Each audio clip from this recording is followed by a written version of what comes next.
नमस्कार दोस्तों, इस वक्त मैं इंदौर में आर.एन.टी मार्ग मिलिंदा मेनोर में शहर के प्रतिष्ठित प्रॉपर्टी ब्रोकर श्री अजीत जैन के ऑफिस में बैठा हुआ हूँ एवं उनसे प्रॉपर्टी डील के संबंध में कुछ इन्फॉर्मेशन कलेक्ट कर रहा हूँ अपने व्यूअर्स के लिए। जैन साहब, सबसे पहला क्वेश्चन मेरा ये है, नमस्कार, कि किसी प्रॉपर्टी डील में प्रॉपर्टी ब्रोकर की क्या ज़रूरत होती है एवं उसका क्या वर्किंग होता है?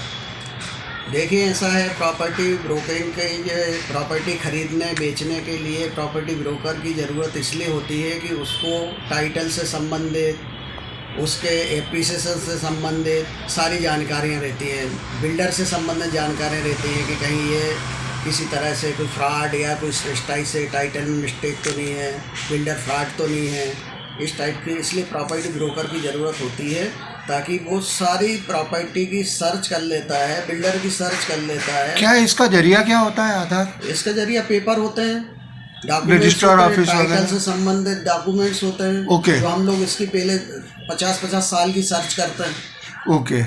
अच्छा जैन साहब, मैं ये पूछना चाहता हूँ कि पावर होता है, पावर क्या होता है? पावर ये होता है कि जैसे आज मेरी प्रॉपर्टी है और मैं इस स्थिति में नहीं हूँ कि रजिस्ट्रार में रजिस्ट्री करने जा सकूँ। अच्छा। तो मैं अपने विश्वसनीय आदमी को एक राइट दे देता हूँ कि वहाँ जाके मेरे बिहाफ पे वो रजिस्ट्री कर सके, डॉक्यूमेंट एग्जीक्यूट कर सके, अच्छा, टाइटल ट्रांसफ़र कर सके, पैसे ले सके। लीगल रहता है? लीगल रहता है। रजिस्ट्रार ऑफिस में ब्लड रेशन में जो रहता है वो 1000 रुपये के स्टाम्प पे पावर रजिस्टर्ड हो जाता है। उसके लिए टाइटल ओनर जो रहता है उसको जाने की ज़रूरत नहीं रहती है। जैन साहब, अगला थोड़ा महत्वपूर्ण ये लग रहा है कि आपसे कई बार जो परचेसर रहता है, प्रॉपर्टी का बायर रहता है, वो पेमेंट करने में फेल हो जाता है, तो क्या सॉल्यूशन रहता है? देखो, ये म्यूचुअली रहता है। वैसे तो जैसे प्रॉपर्टी किसी ने परचेज की, कुछ एडवांस देता है। हाँ, एडवांस वो कुछ रहता है, उसका टाइम रहता है, उस टाइम पे वो बाकी का बैलेंस अमाउंट पेमेंट करता है। लेकिन किसी कारण से नहीं कर पाता, सक्षम नहीं रहता है, कोई कारण रहता है, लोन नहीं होता है, पेमेंट कहीं से आना रहता है, नहीं आता है। इस कंडीशन में जिसको पेमेंट दिया होता है, हाँ, जैसे प्रॉपर्टी खरीदी हुई होती है, तो ये म्यूचुअली हो जाता है कि वो पेमेंट मेरे को वापस कर दो, ये प्रॉपर्टी हो जाता है, बेच दो। वो म्यूचुअली हो जाता है, म्यूचुअल अंडरस्टैंडिंग है। अच्छा, और मैं आपसे एक बात और पूछना चाहता हूँ कि इंदौर में फ्यूचर इन्वेस्टमेंट कहाँ करना चाहिए? देखिए, इंदौर डेवलपिंग सिटी है जी। आज स्वच्छता में, ट्रैफिक में हर तरह से नंबर बनाया है। बिल्कुल। बहुत से बाहर के इन्वेस्टर इंदौर में इन्वेस्ट कर रहे हैं। इसलिए इंदौर में अभी प्रॉपर्टी के रेट बहुत नीचे स्तर पर हैं। यहाँ जरूर लग रहा है कि अब इतने सालों का फुगावा है, बहुत रेट हो गए हैं, लेकिन ऐसा कुछ भी नहीं है। आज बड़ी सिटी से यदि कंपेयर करें तो इंदौर में प्रॉपर्टी के रेट आज भी कम है। आज यदि फ्लैट लेने जाते हैं तो 2-3 हज़ार रुपये में उज्जैन रोड पे फ्लैट मिल जाते हैं। बिल्कुल सही। सिटी में कहीं पे भी लैंड नहीं मिलती इस रेट में। हाँ।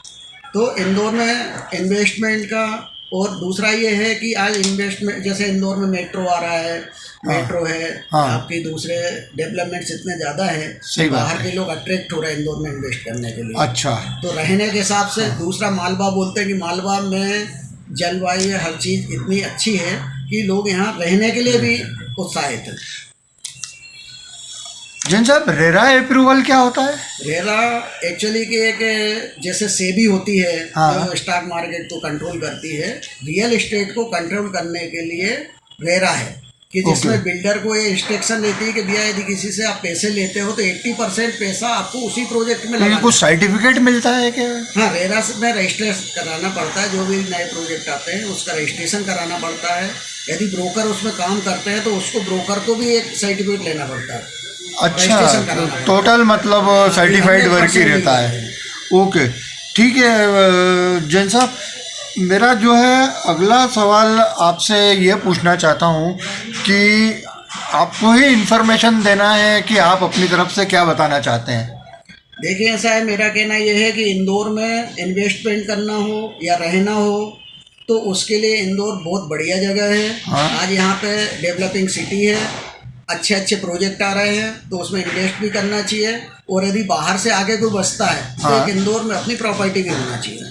हाँ, एम्प्लॉयमेंट की भी बहुत संभावना है। सेज, देवास, राऊ भी नया डेवलप हो रहा है। इलेक्ट्रॉनिक कॉम्प्लेक्स रेडीमेड पीथमपुर आसपास, मतलब शहर के पास में ही है। पीथमपुर में इतना बड़ा प्रोजेक्ट आ रहे हैं जिसके लिए इंदौर बहुत पोटेंशियल है, हर तरह से पोटेंशियल, हर तरीके से। तो जैन साहब, आपकी जो इन्फॉर्मेशन है मैं सोचता हूँ हमारे व्यूअर्स के लिए बहुत यूज़फुल रहेगी, और मैं आपके बहुत बेहतर भविष्य की ज़रूरत आपका महसूस करता हूँ आपके लिए, और बहुत अच्छा उज्जवल भविष्य चाहता हूँ आपका, और इसी चीज़ के साथ मैं आपसे आज्ञा कहना चाहता हूँ कि यदि आपको कोई भी प्रॉपर्टी से संबंधित कोई भी इन्फॉर्मेशन चाहिए हो, इन्वेस्ट करना हो या कोई प्रॉपर्टी की जानकारी चाहिए हो, तो मैं यहाँ पे मिलिंदा मैनोर में अवेलेबल हूँ। बिल्कुल कभी भी सुबह 10 बजे से लेकर 8 बजे तक आप संपर्क कर सकते हैं। बिल्कुल जैन साहब, और एक चीज़ की और में आप भी काफ़ी संघर्ष से आगे बढ़े हैं। हाँ, मेरे को तो मैं समझ सकता हूँ कि कितना नॉलेज आपको है इस चीज़ का। 25 साल मेरे को इस लाइन में हो बिल्कुल, और एक एक चीज़ की मैं खुद सर्च करता हूँ। बिल्कुल बिल्कुल बिल्कुल, बिल्डर से रिलेटेड, लैंड ओनर से रिलेटेड सारी सारी प्रतिष्ठा सर्च करते हुए ही आप तक आया। हर तरह से जब मैं संतुष्ट हो जाता हूँ तो ही मैं अपने क्लाइंट्स को बताता हूँ। बहुत सही बात है। ठीक है जैन साहब, बहुत बहुत धन्यवाद। नमस्कार।